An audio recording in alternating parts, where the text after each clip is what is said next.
Riding Side Saddle. Oh, we're back. It's Tammy. And Lisa. And we are spontaneous tonight. We're having a little bit of a debate about spontaneity. Yeah. I shared with Tammy that she is, of the two of us, she is the spontaneous one. And she begged to differ. But then after you clarified, you're right, I am. Like, I do tend to roll with it. Just off the cuff. I'm not as planned or structured as you are. Yeah. So I guess that would make me more spontaneous. But what was your original understanding of that? Why were you so... I don't know. Opposed to it? I don't...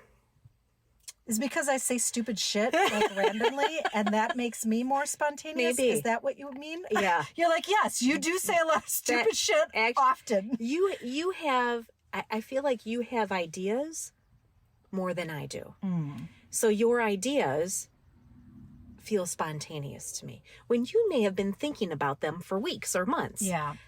But when I hear them, it feels spontaneous. You're like, whoa. That. Oh, that's a good idea. Let's do that. Where did that come from? It's a great idea. I'm all in. That's just me being... that is just me being introverted because I let it rumble for a long time on the inside. It doesn't come out that way. So it feels very spontaneous to me. Yeah. And then I'm just, you're the driver and I'm the passenger. And I'm like, guess what? Surprise. Right. I've only been thinking about this for 6 months, but I'm sharing it with you Surprise. now. Right. All right. Fair enough. That's why I didn't agree. Okay. That I'm spontaneous. Well, you are. More so than you. But when you clarified, I would agree. Yeah. I am more spontaneous than you. You roll with things better. Sure, let's talk about this. All right. 1, 2, 3. Hey, it's Riding Side Saddle with Tammy. Yes, like that. Okay. Yeah. I don't know. Did I share on... I know I've told you this before, but I don't know if I said it on an episode where it was English class in high school, speech class. And I didn't, it was my turn. It was my day. I was going to have to present. I didn't have a topic. You did not share it on an episode. I didn't. And this is very interesting. So you should. Yeah. So I didn't have a topic. And I turned around and said to the kid who sat behind me, Kevin, something was his name. And I said, Kevin, I need you to help me out.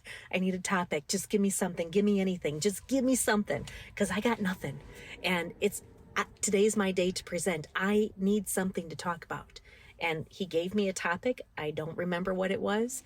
And I said, great. That's awesome. Thank you so much. And I turned back around and I presented my topic that he just gave me 10 minutes before. And I got an A. This was before cell phones, before internet. There was no researching done. I just said what I needed to say. I loved essay questions on tests because I could ramble and ramble forever. Spontaneous. It is. I didn't realize that until this very moment that's what you were talking about. Oh, it's entirely spontaneous. I didn't think about it that way. How many buckets of sweat I would have if I went into a speech without having at least some framework to be able to work within? So entirely. It's not that I wasn't sweating because I was desperate. Kevin, give me something. Give me anything. Yeah, but you pulled it out and got an A. Yeah. I would literally cry. I would be standing up there crying because I did not have my shit together. We're in a different location and the noise here is worse than downtown West Bend. For crying out loud. You need some earplugs. Apparently it is not that big of a deal.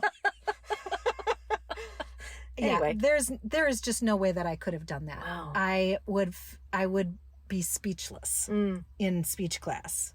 Entirely speechless because I was not get an A. at all prepared. I'd totally get an F. Yeah. And I'd feel like a complete idiot. Yeah.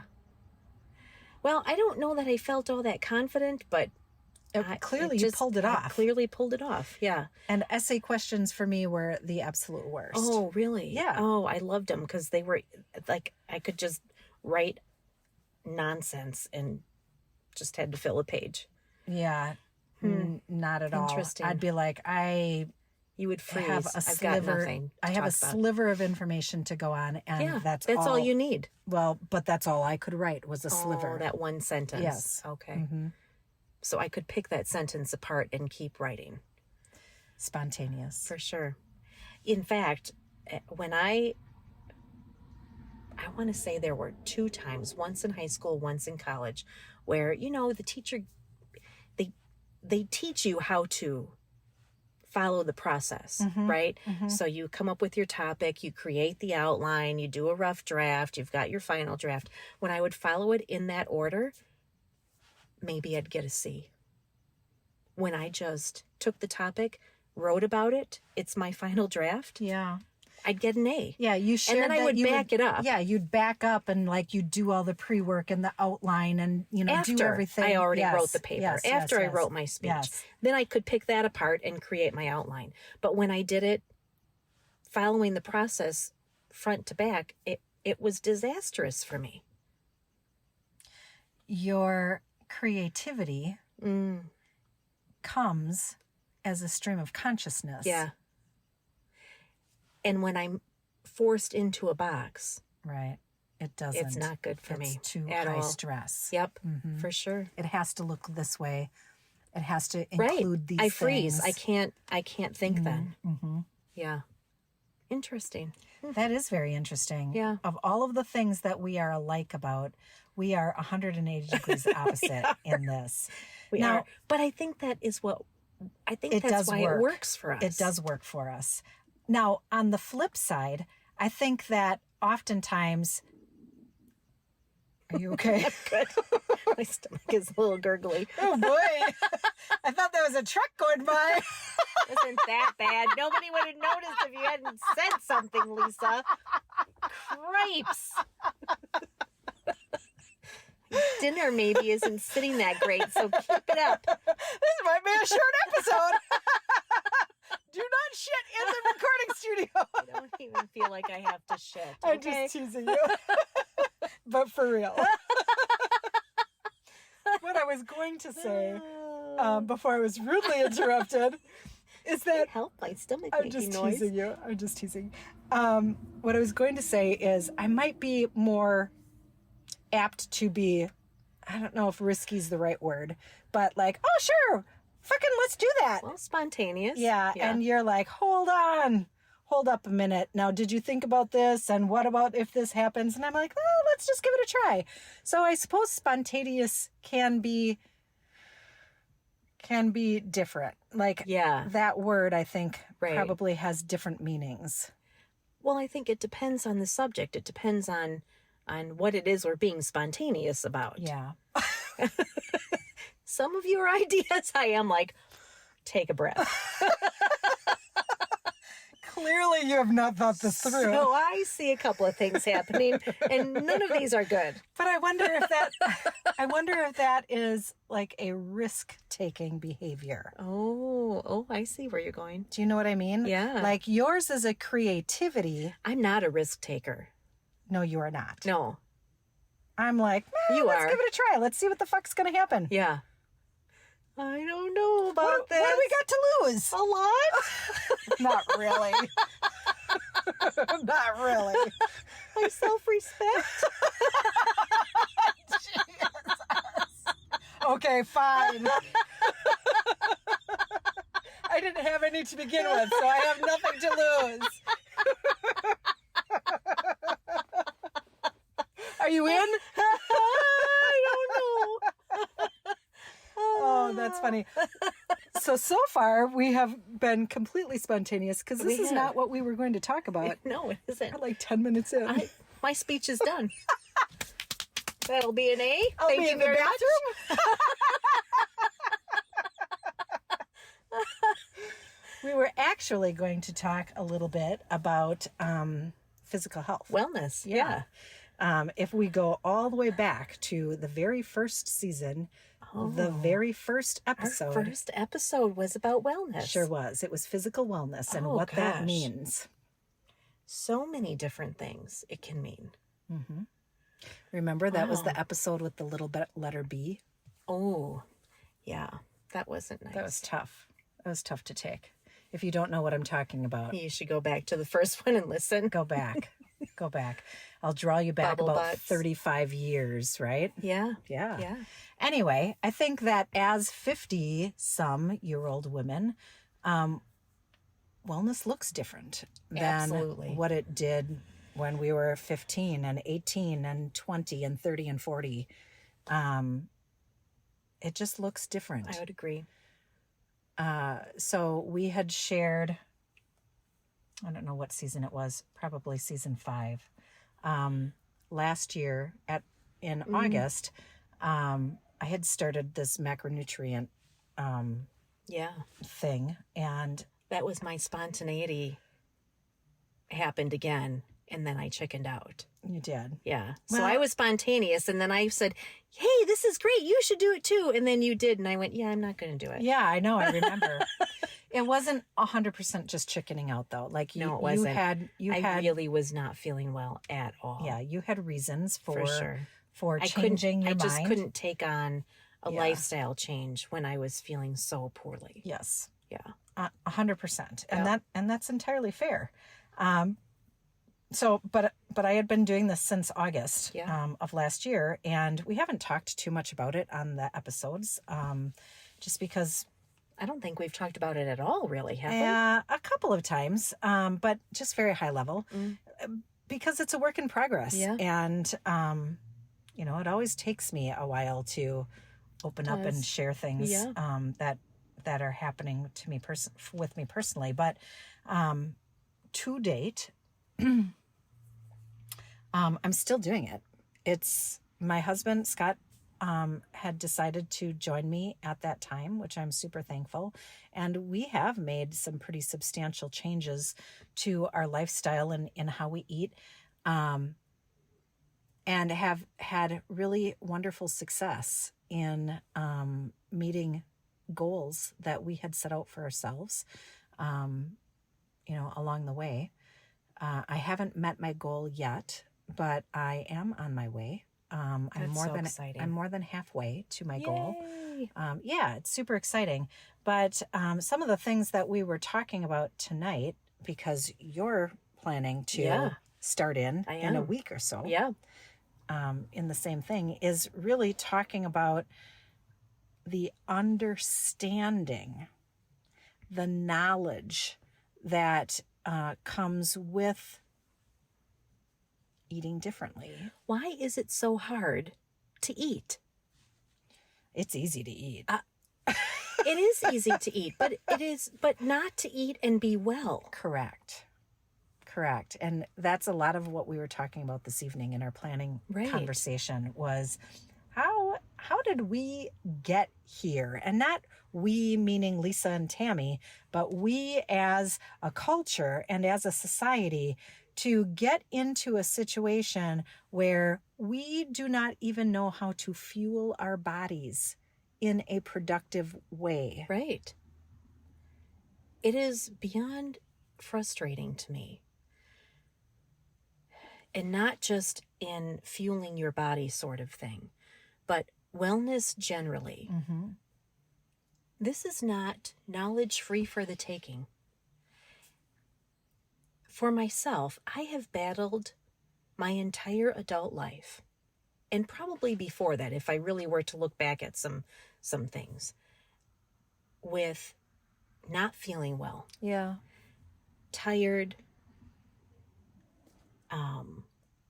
gain weight very, very easily, just generally have no energy, like malaise kind of. Yes, right. I thought I was maybe just lazy, not that inspired. I'm, whatever. I don't know. I didn't think I was depressed, but looking back, there may have been some mild depression in there. And I would go to the doctor and I would talk about these things and run a bunch of tests and everything looks great. You're normal. Just perk up. that's what I got from that. When I am learning that it's not, my numbers might be fine, that doesn't mean that I am actually fine. Right. And while I've known that, and I've been self-diagnosing and self-prescribing one supplement after another, I'm not actually getting anywhere. Right. I'm making a little bit of progress and then not so much, and then maybe a little here and then not, but nothing where I feel like, eureka, I found it. Right. Nothing like that. Right. I am certain that my body is just in a toxic state. I don't necessarily know how to clear that out. I do still have some amalgam fillings, which have mercury in, and I need to get them removed. And it's been a very long process and a very, very, very expensive process. Yep. I mean, tens of thousands of dollars Yep. to have all of the mercury removed from my teeth. Yeah. It is frustrating to me that once I have that done, I don't have a plan to detox all of the mercury out of my body. Mm-hmm. This isn't something that is given to me along with my dental work. Right. It is not something my MD will be like, oh, well, here, now that you've done that, we can move forward with this. Right. I see things on the internet and I'm like, oh, yeah, that sounds like a great program. Yeah, for tens of thousands of dollars. Right.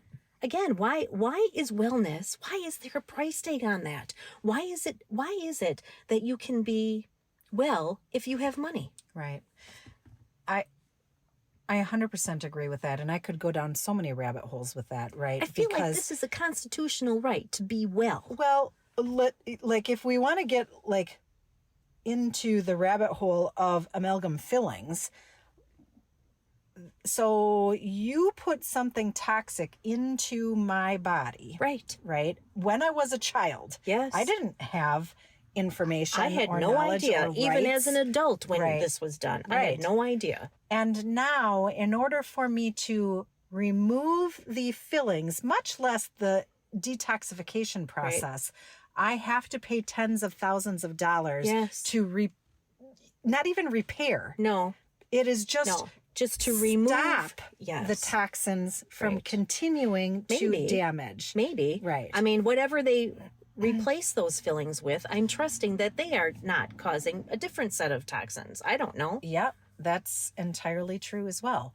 But the concept to say, so we as a culture screwed up, Yeah. like in the realm of what was being done inside of our mouths to Right. repair something. We screwed up. And now There's no I'm accountability paying there. a ridiculous amount of money to try to mitigate that. Right. It's like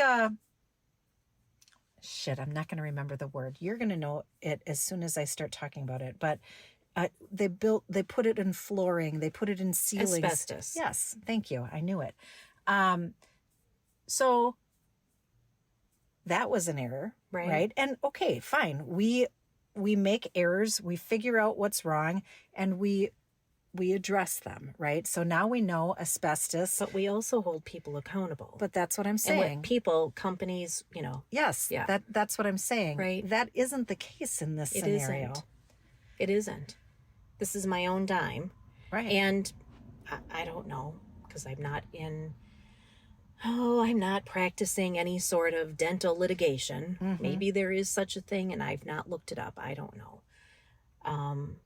I've not heard that there is any sort of recourse or even dots to connect to prove that my state of unwellness Right. is Has to related do directly to Right. right. Oftentimes you will hear about like different lawsuits that, if you've been involved or if you've been diagnosed Maybe. with or, all of these Maybe. things. Well, specifically with asbestos.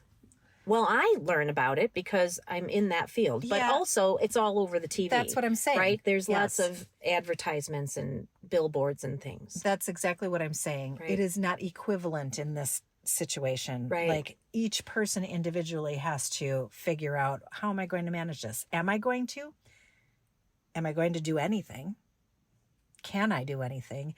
If I can do something, what am I going to do? And how am I going to pay for it? Right. So even somebody who works in the legal field, it did not occur to me that I should be looking for some sort of recourse. Yeah. I don't know that there is one available. And if there is, somebody who, I don't know, like, should my dentist tell me that? Who should be alerting me to the fact that there might be something? I don't even know if there is. Right. Again, I don't know that we have investigated this sort of thing far enough to be able to connect the dots in that way. Mm-hmm. I don't know. Mm-hmm. What I do know is that everywhere I turn, somebody says, I have all the answers. Right. With their hand out. Right. I'll only give them to you if you give me a whole lot of money. Well, it's a multi-billion-dollar industry. Yes, it is. And what your point is that this should simply be, we want people to be well. And there should be some common foundational things to be able to send you in the right direction without having to pay an arm and a leg for your health, your literal health. I said it, and I really am serious. Like, I think it's a constitutional right to be well. Why does it have to cost me money to do that? It makes me crazy. Mm-hmm. I really don't, I don't understand it. Even like when I've gone to the doctor for this ailment or that ailment, or, hey, I've got this mole, I think you should look at it. All of that costs me money. Mm-hmm. A lot of money. Mm-hmm. I don't know. I don't have any answers. We are just talking about this. This is not at all what we talked about in our planning session. No, it's not. This is just taking on a whole life of its own. Spontaneity. So it is awfully spontaneous. I'm a little bit uncomfortable too. At what point did it get to be where all of this is it's driven by money and not by wellness? Right. I don't begrudge anybody from making a living. I like money and I like to have a comfortable lifestyle too. I'm not saying that nobody should charge anybody for anything. That's just silly. But when I think why I'm frustrated is because I have felt so poorly for so long. Mm-hmm. And I don't have any real answers that are tangible. I can pay this person some money and maybe I'll get a little somewhere and maybe I won't. I've done this too. It's not just been all through my regular Western medicine doctor. I've gone to naturopaths. I've gone to functional medicine doctors, and I get a little somewhere, but it doesn't ever get me very far. Mm-hmm. And I think that's because something is so fundamentally dysfunctional in my body, my lifestyle, probably, right? It comes from my environment somewhere, that it's not something that I can pay somebody to fix. Because I'm still putting things in my body that I don't even know what they are, right? I've removed fragrance in large part. I don't wear perfume. My hair shampoo and like that still smells. I can't say I'm fragrance free. Mm-hmm. I generally don't use fragrance in my laundry soap, and I use handmade soap made with essential oils. And so I've really tried to eliminate most fragrances from my body, right? From my impact. life. Yes, from my home. My kids, they'll come home and put some sort of really stinky plug-in in their room, and I immediately confiscate it because I can't take it. It gives me a headache. Right. So I'm very sensitive to that sort of thing. I'll burn candles on occasion, but only because, Josh likes it, and so I'm being nice to him.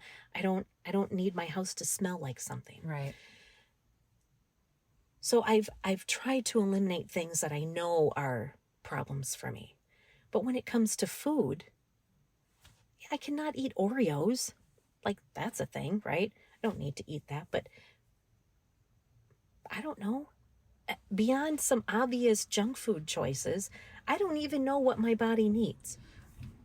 Well, again, this could go down so many rabbit holes, because even oftentimes when you believe that you are eating in a healthful way, the quality of the food will throw your body for a loop as well. So, right. You can eat, salads all day, every day, but how is the ingredients grown, and what kind of pesticides are used? So it's so multi-layered that I can understand how frustrated anybody is. I get just as frustrated as well, right? Like every time you think that you're moving in the direction of, okay, this is going to be good for me, this is going to help me, this is healthful, all of a sudden you read something else and you're like, well, son of a bitch, I didn't know that. Right.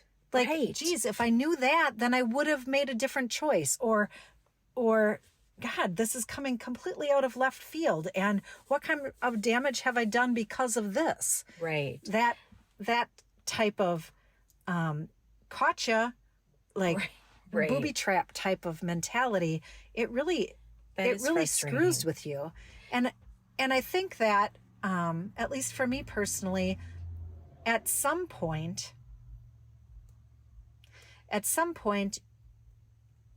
in the last 10 to 15 years, 10 years-ish, everything that I was trying to do to get myself in a place of feeling good was failing. Right. Like I would read and I would try this and I would do that. Eat a quarter cup of blueberries a day and you'll lose 10 pounds and feel great. Well, I didn't believe that kind of stuff, but to your point, but to your point, there's, like, oh, we should be doing it this way now. Okay, don't do that and do this. Eat eggs. Oh, for God's sake, stop eating eggs. Yes. Keto came into play. For sure. And I did that out of desperation. Yeah. Like, God, something has to change.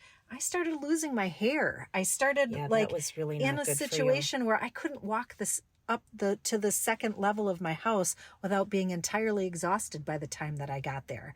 So that's just one example. Yeah. I'm not even busting on keto because it does work really well for some people. Sure. It didn't work well for your body. Work well for me. So at some point you try all of these things and you're like, dude, I cannot beat this. And for me, give me a Snickers. Kind of you kind of just give up. You're like, fuck it. If I'm going to feel like garbage anyway and look this way, right? And there's nothing that I can do to overcome this, right? Then this is just the way it is. You got me. I'll just own it. You got me. Right. Hormones, aging as a woman. Oh my gosh. The list goes on everything and on everything. And on. And the contradictory advice that I see literally every day. Every day. It's overwhelming and it's paralyzing. I finally feel, because of you being spontaneous and saying, hey, we should do this. Just kidding. I mean, you should do it. Right. I was already in. I'm like, all right. I finally feel like I have a way that I can be feeling in control of my own body. Wow, that is exciting. It is so exciting. Like I said, I'm not where I want to be yet. It is not a process. It's not an overnight fix. It is not a fad diet. It is not an easy fix. It is not starve yourself for 7 days and only eat grapefruits. It is figuring out what combination of carbohydrates, fats, and proteins you need in order to be successful to attain the goals that you're trying to attain in a healthy way, in a healthy that allows you that way. Long term, right? It's sustainable. It absolutely is sustainable, but it isn't. I think the biggest thing that makes me so happy is that I finally understand. I don't know all of the nitty gritty. I rely on a nutritionist for that. But I finally understand something as fundamental, and it sounds so silly, but I did not know that there was a combination of amounts for carbohydrates, fats, and proteins that you should have in one day for health. Mm-hmm. I didn't know that. I didn't know. I knew that. What I did know was, limit your carbohydrates. Right? Don't eat potatoes. Right. Yeah. Bread? No. Yeah, right. Pasta? I didn't know that your body needed a certain amount Right. in one day. Right. And you can do that amount in any way that suits you, right? Within reason, of course, as long as you are meeting those expectations, your body will respond in a systematic way. Right. Your body is always trying to achieve a level of wellness. Yeah, it is. Always. It is. That's how it keeps you alive. So it was my lack of knowledge Yeah. as opposed to something dysfunctional with my body. And that is a big turning point for me, because I felt truly like that you've I was unlocked a key here. Yes, I felt before like something is wrong with me. That's how I feel all the time. This is wrong. And then I start, down that rabbit hole. My cortisol's too high. I'm aging. My muscle mass is decreasing. My hormones are shutting down. Yesterday I was talking to Josh, and I'm standing at the top of the stairs to go in the basement and do laundry, and he's in the kitchen, so I'm looking right at him, and I turned my head to look at the basket of laundry I've got, and I had this crick in my neck, and I said, oh, my neck. And he said, what is wrong with you? You need to see a doctor. I said, I just don't have any estrogen left. This is just what happens to you. Oh, no. Right. It makes you because feel that's miserable. what I believe. Like everything is just broken. Everything that hurts, it's because I'm older and I'm, this is it. And maybe in part that there's some truth to that, but it is But it not. doesn't have to be this bad. No, it doesn't. That's my point. It is not all related to, I'm 52, 53, 54 years old now. I'm 53. I'm not 54 yet. I'm not talking only about you. Oh, I'm sorry. 59 and a half. And life is just going to be shit now. Right. And I have to suffer like this. Right. That isn't the way this is supposed to go. No. I keep thinking about, and I know that everybody is different and everyone's experiences are different. And that's something that we really try to embrace with riding side saddle. Yep. But there is such a wide range of people who truly age gracefully and people who fall apart every time they turn around. I don't understand how there can be that big of a discrepancy. We're all human bodies, right? So in theory, our bodies all function in the same way. Why are some so efficient and some are so deficient? Do you really want me to go down that? I don't know if I do. That might be a rhetorical question. You might not want I'm me a little to. afraid right now. There's so I'm many. not feeling very spontaneous all of a sudden. Come on. You can be a little risky. We're gonna go. But it's we're that gonna sort go of deep thing. down a rabbit hole if I really start getting But into it's that this. sort of thing, right? Like, some people can do it this way and some people do it that way. Why can't I choose which way I want to do it and have the information and knowledge that I need to actually make that choice? Not just have things happen to me and have to just accept that this is the way it is. Respond. Right. Right. There's nothing I can do disagree about with it. you. As a high level point to the question that you asked. No, I didn't. You take it back. Scott says something often that fits really well here. It is not only one thing. It isn't. Right. No, it never is. Like you can ask a very simple question to say, we are all human bodies. At a very high level, that is an accurate statement. Sure. But there are so many variances and differences that it is not just one thing. It isn't. So I'll stop there. Your rhetorical question can continue to stay rhetorical. My point really was that there are obviously at least two different ways, right? Mm-hmm. There's the efficient way and then there's the deficient way. And why don't I have the information I need to choose which way I want to go? I want to be efficient, but my body's not following what I want. So I don't know how to make it any different. That's where my frustration is. The other part, I guess, that I didn't think about before this moment, and now I'm going to be entirely spontaneous, is Whoa. I know, is we are all medicine takes the route of most people able to be impacted.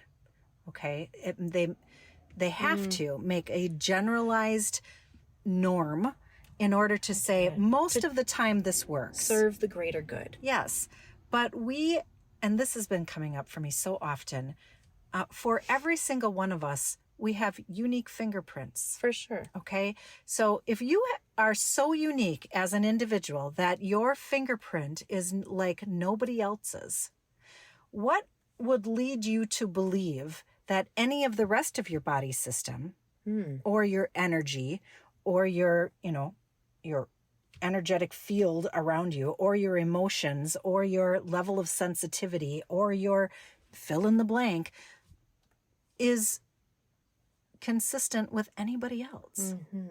If somebody has my fingerprint and says, this is Lisa Bartell, and I know that because she is completely unique based on this fingerprint, what in the world would make us, not you, but us, imagine that our body systems are not just as unique? I mean, there's going to be some commonality, right? Yeah. There's going to be some commonality. We all your cardio system does what it does. Your digestive system does what it does. Right. But it doesn't necessarily mean that it is going to respond the same, act the same, fall into the norms the same. Like something as simple as blood pressure. My blood pressure is quite low. They always are like, oh, that's lovely blood pressure. Well, they don't have any idea that 10 years ago it was lower than it is now. And now, for me, this is high. It's a little bit high. Yeah. Right. But they're like, that's perfect. I'm like, okay. I see what you're saying. Something as easy as a body temperature. Yeah. Not there's everybody. Such a range. Yes. Yeah. Like it's a general norm. It is not, right, a blueprint for everybody.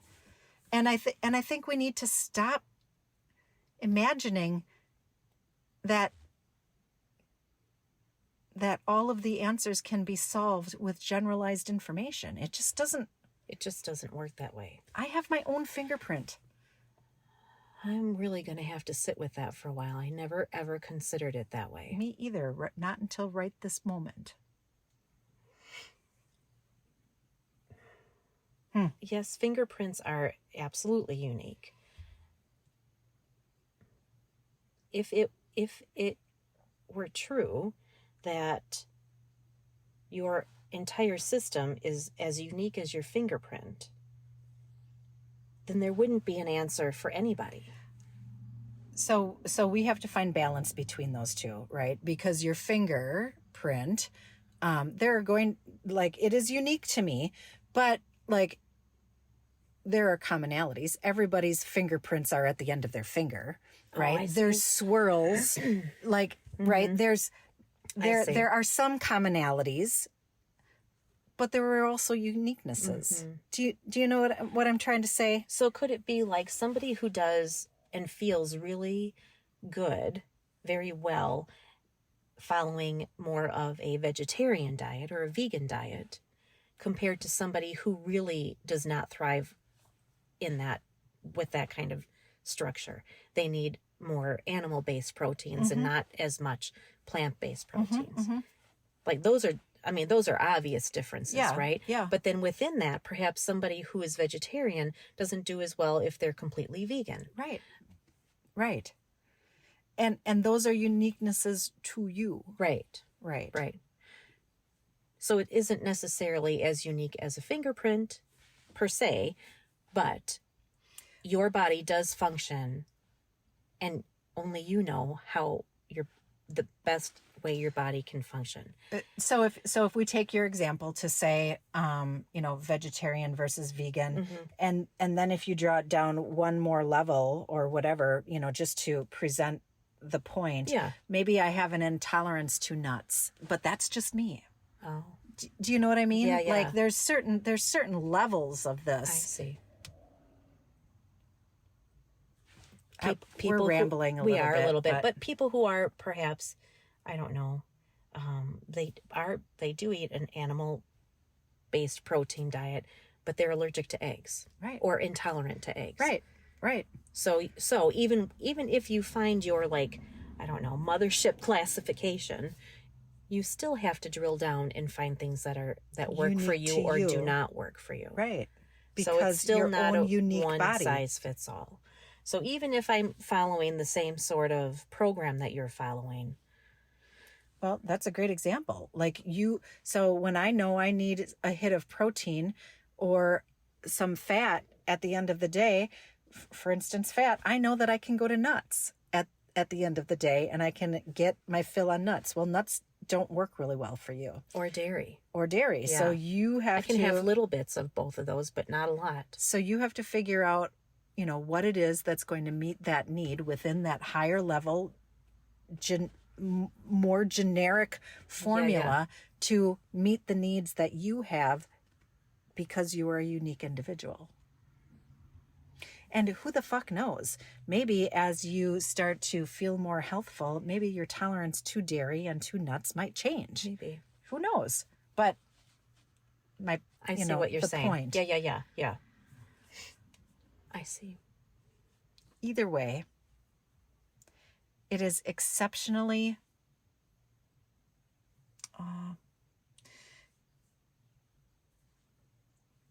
my words are escaping me.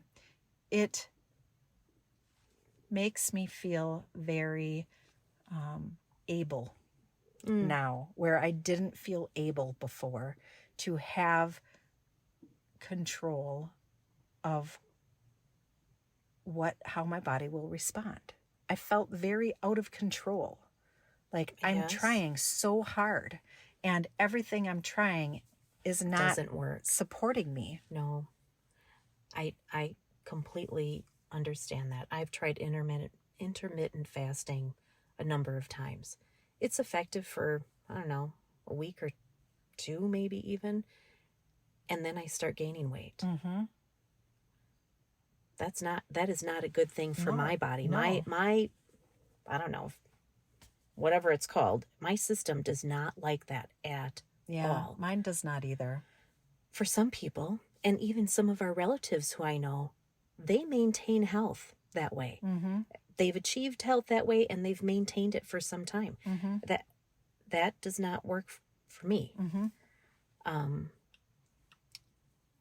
It is, I think this is why when people are trying to find what works for them, it's so frustrating. Yeah. I have tried everything under the sun.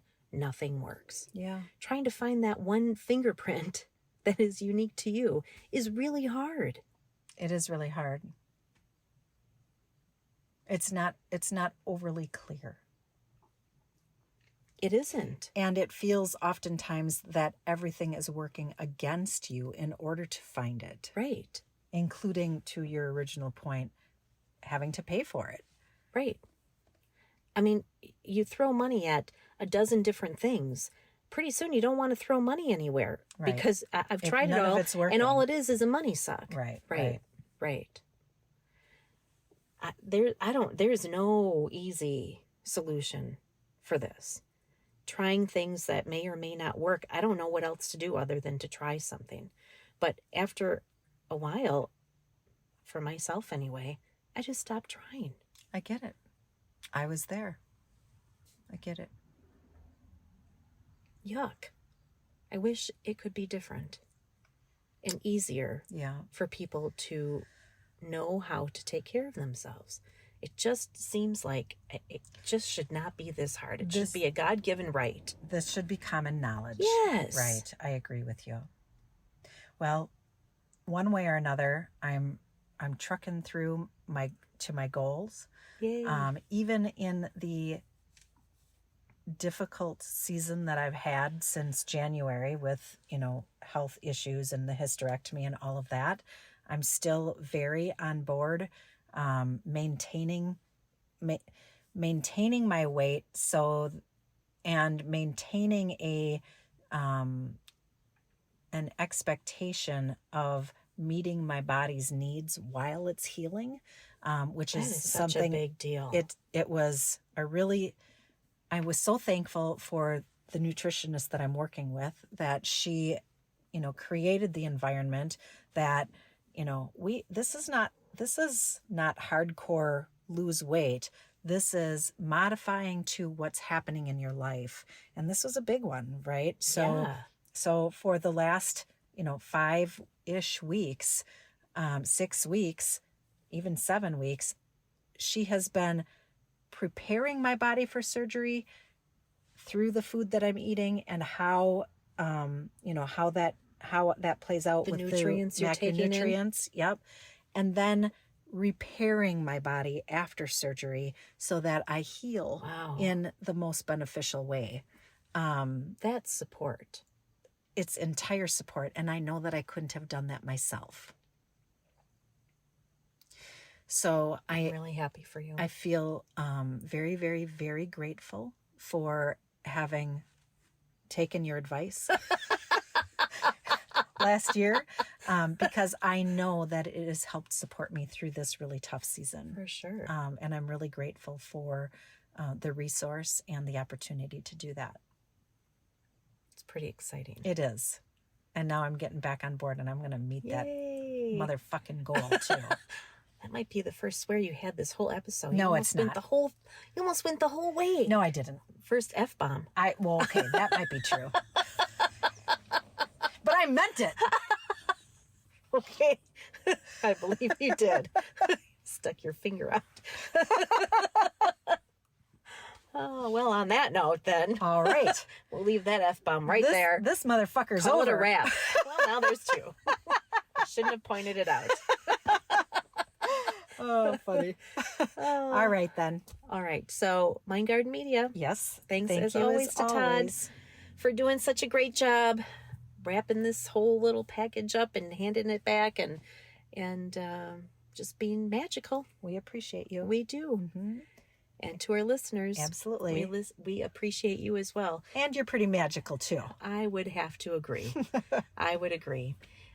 Thank you for following along, and please do like and share and subscribe and smash all the buttons and all the places, and hang in there till next time. All right. All See right. you then. Till then. Bye. Toodaloo.